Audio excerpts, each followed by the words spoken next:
अवधूत चिंतन श्री गुरुदेव दत्त. श्री स्वामी समर्थ. गणगण गणात बोते. तुम्हा सगळ्यांचं आपल्या चॅनलमध्ये खूप खूप मनापासून स्वागत.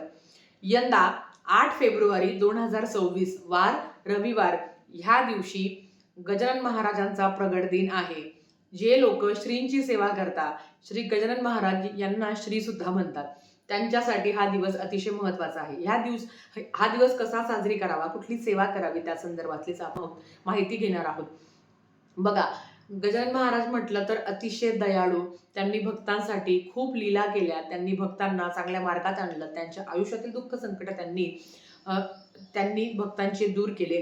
आता थोडीशी त्यांच्याबद्दल माहिती घेऊया. तर बघा, गजानन महाराज 23 फेब्रुवारी 1878 रोजी दुपारी 12 वाजता शेगावमध्ये एका 30 वर्षाच्या तरुणाच्या रूपात ते सर्वप्रथम प्रगट झाले.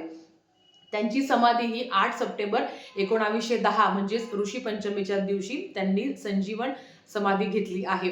तीर्थक्षेत्र आहे तर ते बुलढाणा जिल्हा महाराष्ट्र येथे त्यांचं भव्य मंदिर आहे. प्रत्येकाची इच्छा असते की त्यांच्या समाधीचं दर्शन घ्यावं. समाधी बघा, जेव्हा गजानन महाराज होते तेव्हा ते गण गणात बोते असा मंत्र अखंड करायचे. गजानन महाराज यांनी लोकांना भक्ती मार्गात आणले आणि कुष्ठरोग्यांची सेवा केली. त्यांनी अनेक समाजोपयोगी कार्य सुद्धा केले. आपल्याला माहिती आहे, श्री गजानन महाराज यांचा विजय ग्रंथ अतिशय पवित्र आहे आणि हा ग्रंथ पठण केल्याने भक्तांच्या मनोकामना पूर्ण होतात, यात काही शंका नाही. तर आपण श्री गजानन महाराज यांचा प्रगट दिन काय आहे, ते कसे प्रगट झाले, या संदर्भात माहिती बघूया. श्री गजानन महाराज हे तेलंगी ब्राह्मण असल्याचे बिरुदुराजू रामराजू नावाच्या एका लेखकाने आंध्रा येगलू नावाच्या पुस्तकात लिहिले आहे. गजानन महाराज गुढी, परमहंस, संन्यासी, जीवनमुक्त असे महान संत होते. गणगण गणात बोते हा त्यांनी दिलेला मंत्र. आता आपण गजानन महाराजांच्या प्रगट दिनाची कहाणी ऐकूया. वऱ्हाड प्रांतात खामगाव तालुक्यात शेगाव नावाचे एक गाव आहे. या दिवशी शेगावात पातुरकरांच्या घरी मुलांची ऋतुशांती होती. घरात जेवणाच्या पंक्ती उठत होत्या. उष्ट्या पत्रवाळ्या उकिरड्यावर टाकल्या जात होत्या. दुपारची वेळ होती. अचानक एक तेजस्वी तरुण तेथे अवतरले. पत्रवाळातील अन्न पदार्थ खाऊ लागले. त्यांच्या अंगावर वस्त्रे देखील नव्हती. त्यांच्याजवळ पिण्यासाठी पाणी, एक तुंब आणि मातीची चिलीम होती. चेहऱ्यावर समाधान, शांती होती. ते कुठल्या तरी तंद्रीत होते. त्याचवेळी रस्त्यावर बंकटलाल अग्रवाल आणि दामोदर पंत कुलकर्णी जात होते. त्यांचे लक्ष त्या तरुणाकडे गेले. त्याला बघून हा कोणी विक्षिप्त असावा असे त्यांना वाटले. पण त्या तरुणाच्या मुद्रा बघून हा कोणीतरी साधू पुरुष असावा असे देखील त्यांना वाटले. कदाचित याला भूक लागली असणार असे बंकटलालला वाटले. त्यांनी परतूरकरांकडून पंचपक्वान्नांनी भरलेले ताट आणून त्या तरुणाच्या समोर आणून ठेवले आणि त्याला खाण्याचा आग्रह केला. त्या तरुणाने सर्व पक्वान्न एकत्र करून खाल्ली. नंतर जनावरांसाठी भरून ठेवलेले पाणी पिऊ लागला.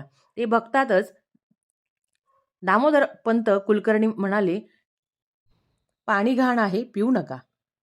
यावर तो तरुण म्हणाला, घाण व स्वच्छ पाणी दोन्ही सारखेच आहे. उष्टे, उरकटे व पंचपक्वाने दोन्ही एकच आहे. सर्व सृष्टीमध्ये परमेश्वर आहे.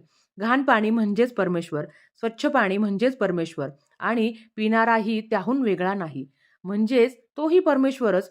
हे ऐकताच बंकटलालांनी खात्री पटली की हा कोणी विरागी साधू पुरुष आहे. ते दोघे त्या तरुणाचे पाय धरण्यास धावले. तोवर ते अदृश्य झाले. हे साधू पुरुष दुसरे तिसरे कोणी नसून साक्षात श्री गजानन महाराज होय.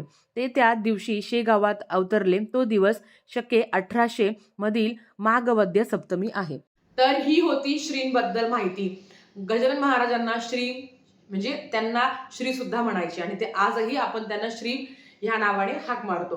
तर बघा, आता हा दिवस कसा साजरी करावा. तुमच्या घरात जर त्यांचा फोटो असेल तर तो फोटो स्वच्छ पुसून घ्यावा. जर मूर्ती असेल तर मूर्तीवर तुम्ही अभिषेक करावा. काही नाही तर एक वेळा पुरुष सूक्तम आवर्जून पठण करावं.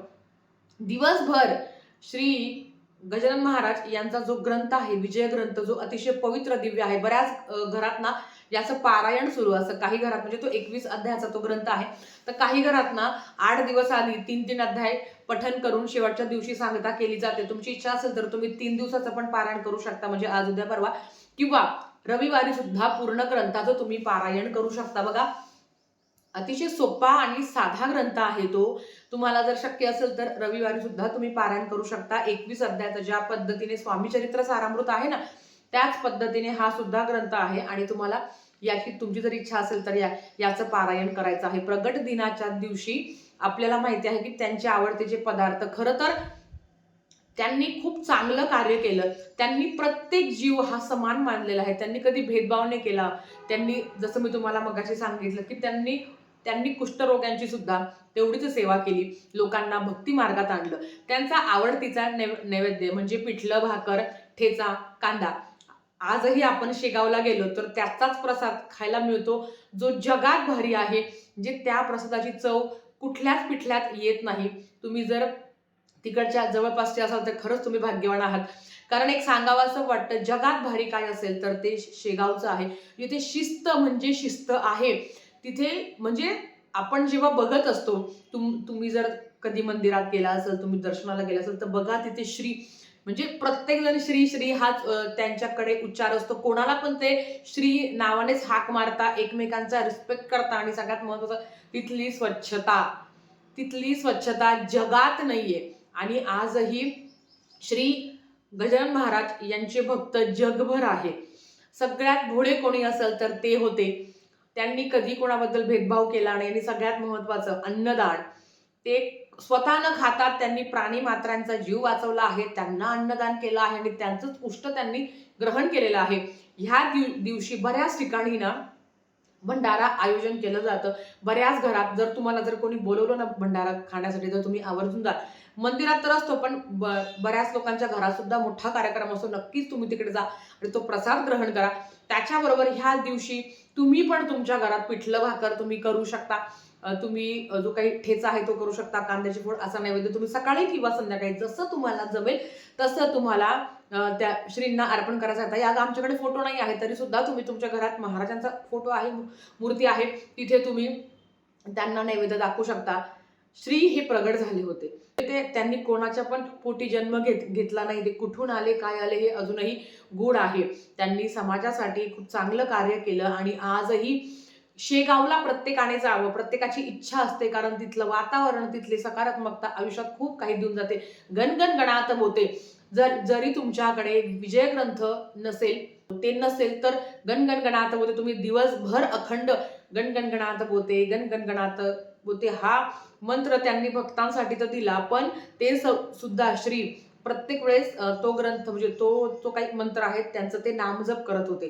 तर अतिशय साध्या पद्धतीने आणि आवर्जून ह्या दिवशी अन्नदान करावं. काय माहिती तुम्ही केलेलं अन्नदान कुठल्या ना कुठल्या रूपात श्री येऊन तुमच्याकडनं ते ग्रहण करून जातील.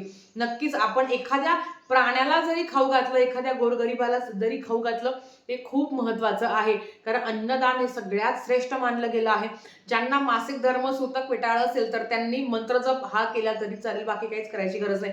आणि तुम्ही जर तिकडच्या आसपासचे असाल, बुलढाणा जिल्ह्याचे असेल किंवा शेगावच्या आसपास असेल तर नक्की कमेंट करा. कारण तुम्ही खूप भाग्यवान आहात की तुम्हाला तिथे जायला मिळतं. म्हणजे आमच्या सारख्यांना आम्ही तरसतो की आम्ही कधी जाऊ तिकडे. कारण प्रत्येक वेळेस तुमची इच्छा असते, याच्यापेक्षा परमेश्वराची इच्छा पण खूप महत्वाची असते की तुम्हाला कधी ते बोलवायचं असो.